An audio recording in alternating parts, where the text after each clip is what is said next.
భవిష్యత్తు ఏది ఎట్లా ఉన్నప్పటికీ కూడా ఈ క్షణం మనం ఇప్పుడు చేయాల్సింది సంపూర్ణంగా ఒక మాట అటున్నా ఆటుపోట్లున్నా ఇటున్నా కానీ మనం కలిసే వెళ్తున్నాం.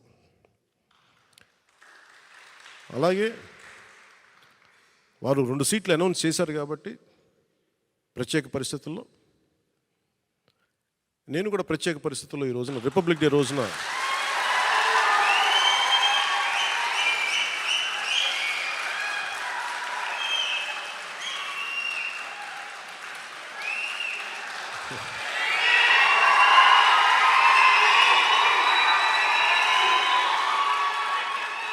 నేను కూడా ప్రత్యేక పరిస్థితుల్లో వాళ్ళు 2 సీట్లు అనౌన్స్ చేశారు కాబట్టి నేను కూడా 2 సీట్లు అనౌన్స్ చేస్తున్నాను ఈ రోజున.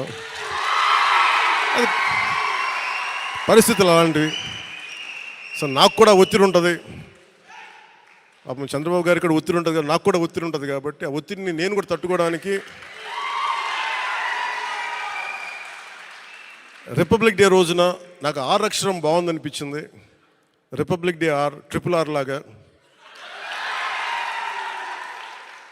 రిపబ్లిక్ డే రోజున రాజోలు రాజానగరం సీట్లు నేను అనౌన్స్ చేస్తాను.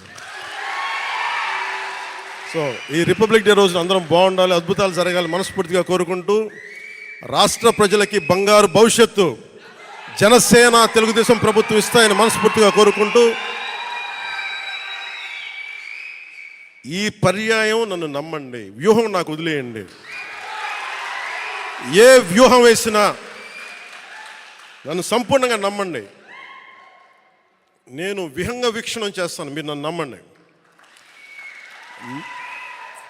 నాకు దశాబ్దం అడగట్లా, ఈ ఎన్నికలు దాటనివ్వండి, 5 సంవత్సరాలు టైం ఇవ్వండి. నాకు మీ గౌరవానికి ఏమాత్రం భంగం వాటిల్లకుండా మన నాయకులకి ప్రతి ఒక్కరికి గుర్తించే బాధ్యత